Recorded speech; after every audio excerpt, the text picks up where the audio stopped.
Bismillahirrahmanirrahim. Pada kesempatan kali ini kita akan melanjutkan materi terkait dengan nilai uang.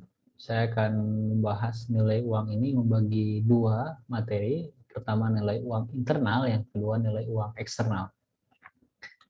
Kita akan lihat dulu tentang pengertian dari nilai uang. Jadi nilai uang itu adalah kekuatan uang untuk ditukarkan menjadi barang dan jasa atau terhadap mata uang lain. Nah, ini kita bagi dua. Yang pertama internal, yakni kekuatan uang jika dia dibandingkan atau ditukar menjadi barang ataupun jasa. Yang kedua, kekuatan uang atau nilai sebuah uang jika dia ditukarkan menjadi mata uang asing lain.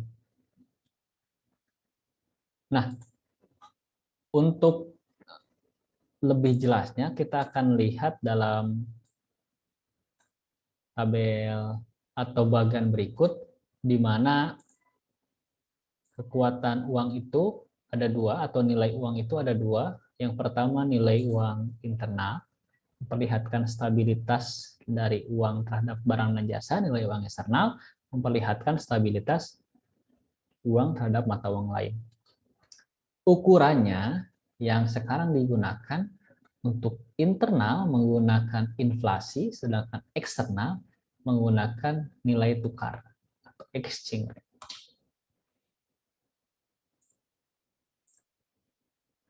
Kita bahas yang internal dulu.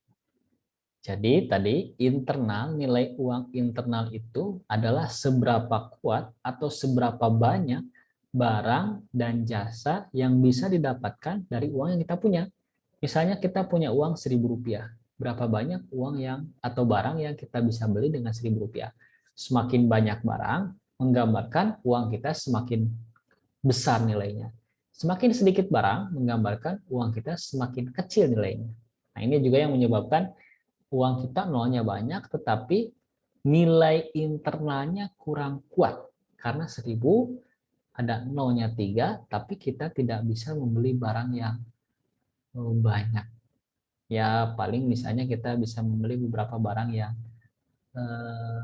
dia kategorinya barang kecil saja. Kita tidak bisa membeli barang-barang yang besar, misalnya kita membeli sepeda, membeli motor dengan uang Rp1.000.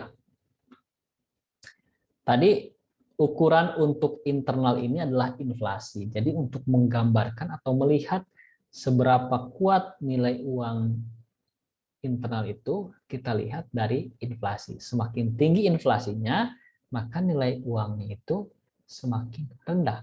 Sebaliknya, semakin rendah inflasinya, bahkan minus, nilai uang itu semakin tinggi perkembangannya ya, karena kita melihat uang akan membeli lebih banyak barang. Untuk Indonesia, inflasi itu ini contoh kasusnya, dihitung untuk melihat perkembangan dari nilai internal uang.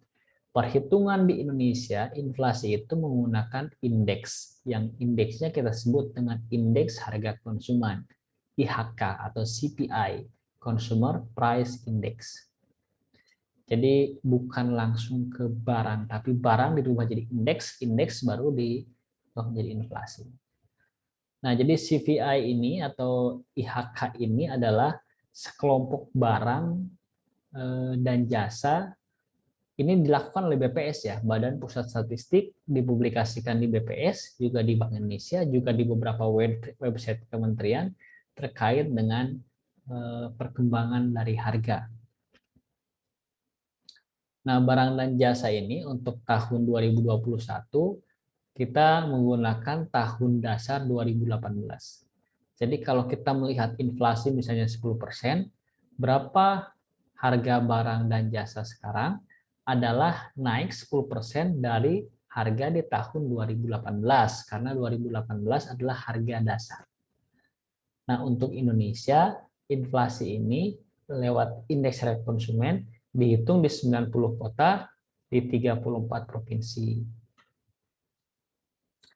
Nah, indeks harga konsumen IHK ini dikembangkan dari Consumption According to Purpose, Classification of Individual Consumption According to Purpose, atau Choi Chop tahun 1999 dengan modifikasi. Choi Chopnya yang 1999 sudah dimodifikasi di 2018 dan kita modifikasi di Indonesia karena kita mengelompokkannya berdasarkan 11 kategori.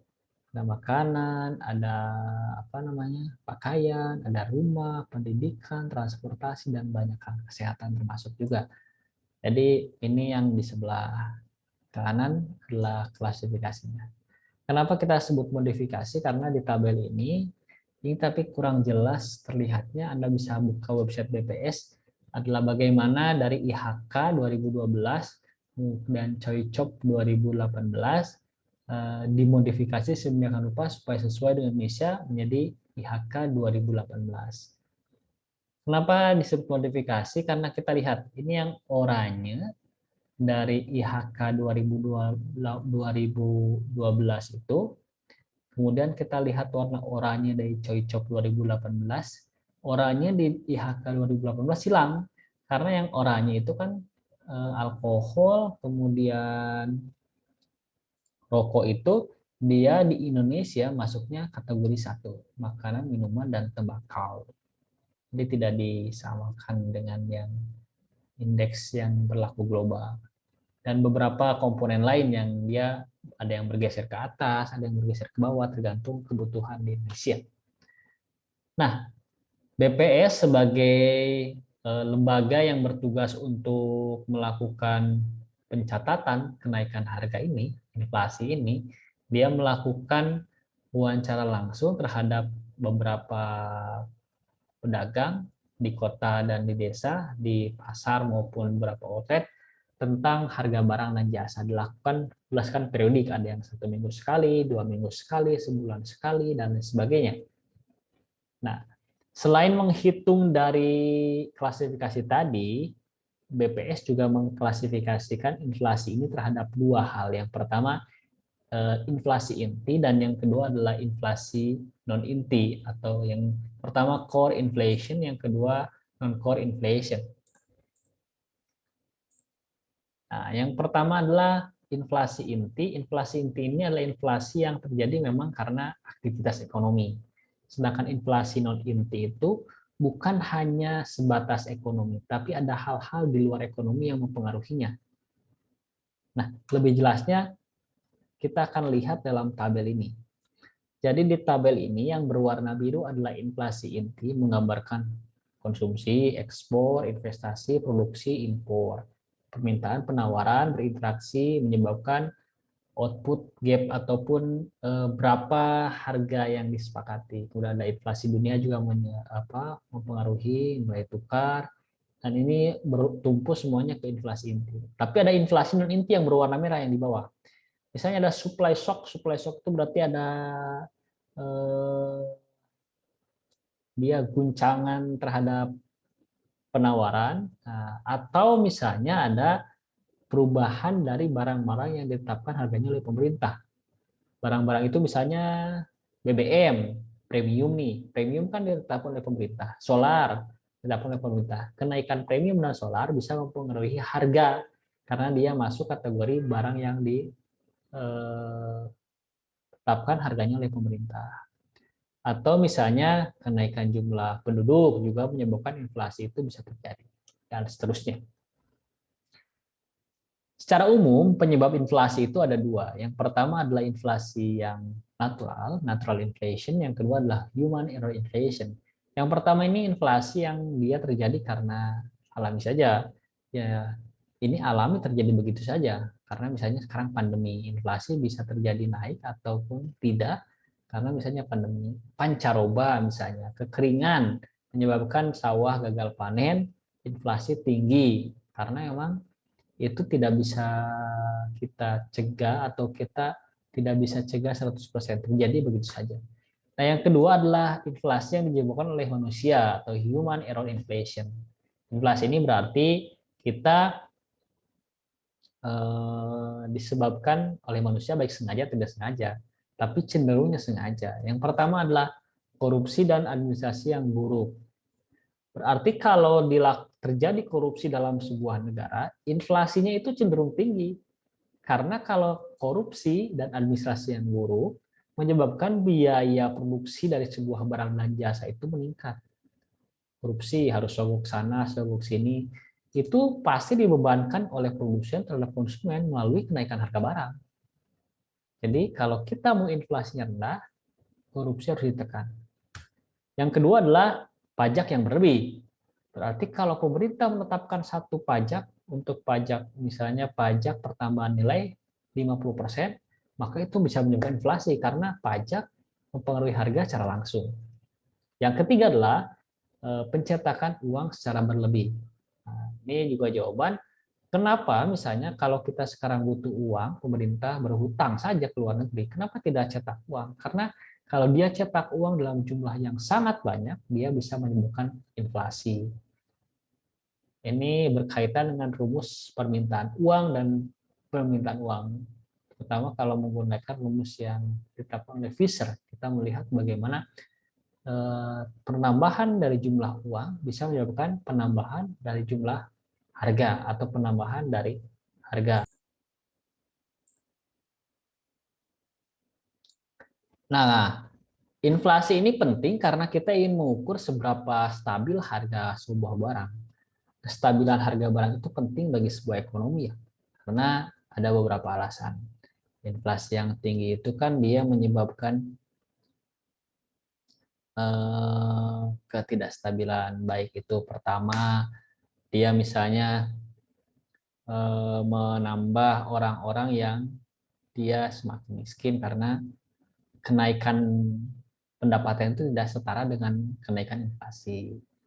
Kemudian ketidakstabilan ekonomi juga menyebabkan ketidakstabilan perencanaan. Harga barang yang naik turun itu menyebabkan kalau kita sebuah industri besar kita harus mengukur itu semua karena kita akan berinvestasi dalam jangka panjang dan lain sebagainya. Intinya adalah bagaimana sebenarnya stabilitas harga itu adalah bagian penting dari ekonomi, bukan hanya pertumbuhan.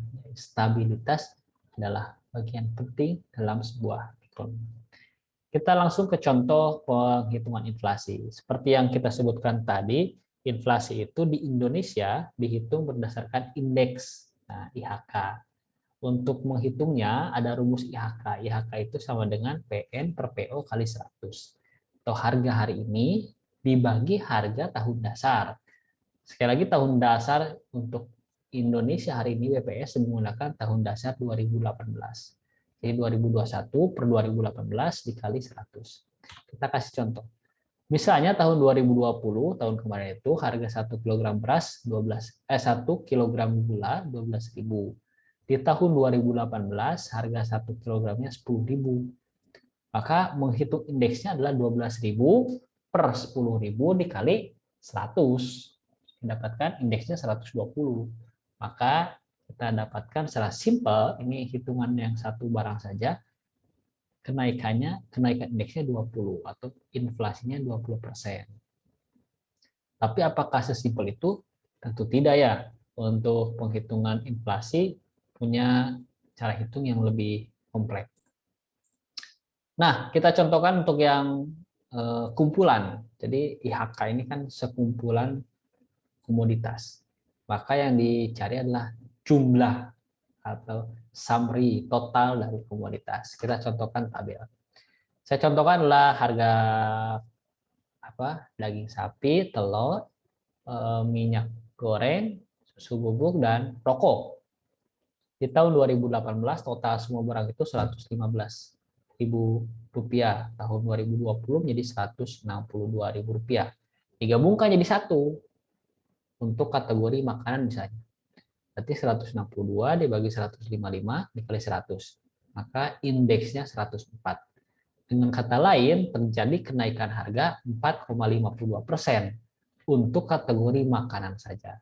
Nanti digabungkan dengan yang lain, minuman, ini belum ada minuman, terus pakaian, jasa pendidikan, jasa kesehatan, dan sebagainya, digabung. Maka yang kita dapatkan inflasi yang sudah final dipublikasikan oleh BPS. Itu adalah gabungan dari barang-barang dan jasa. Ini barangnya dirinci sangat lengkap sekali oleh BPS. Anda juga akan diminta untuk ikut eh, menghitung inflasi dalam proses yang sederhana. Nah, Bank Indonesia ini sebenarnya hari ini sudah melakukan kebijakan moneter yang berbeda dari tahun-tahun sebelumnya. Kita melakukan kebijakan inflation targeting atau target inflasi. Ini lebih lanjut nanti di pembahasan kebijakan moneter. Jadi Bank Indonesia itu menetapkan satu angka inflasi yang ingin dicapai. Jadi itu target lah, misalnya 2%. Maka sepanjang tahun itu Bank Indonesia berupaya supaya inflasinya berada pada angka 2%. Nah, ini contohnya adalah data inflasi antara 2001 sampai 2020. Inflasinya adalah diagram batang berwarna biru, sedangkan targetnya adalah garis berwarna merah.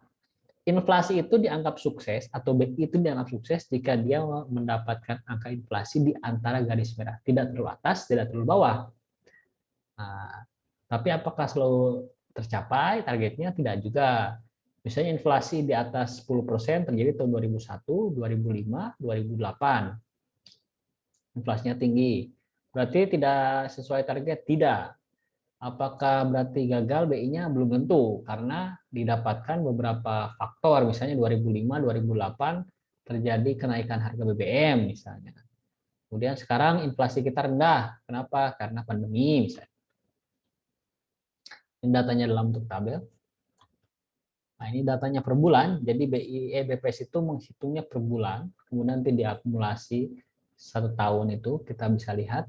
Nah, untuk per bulannya seperti ini. Kita antara Januari 2020 sampai Februari 2021 inflasi kita relatif rendah. Nah, itu bagian untuk nilai uang internal. Jika ada yang ingin tanyakan, diskusikan lebih lanjut, kita akan buka di forum diskusi di kelas virtual, dan kita akan lanjutkan di video sebelumnya terkait dengan nilai uang eksternal. Terima kasih.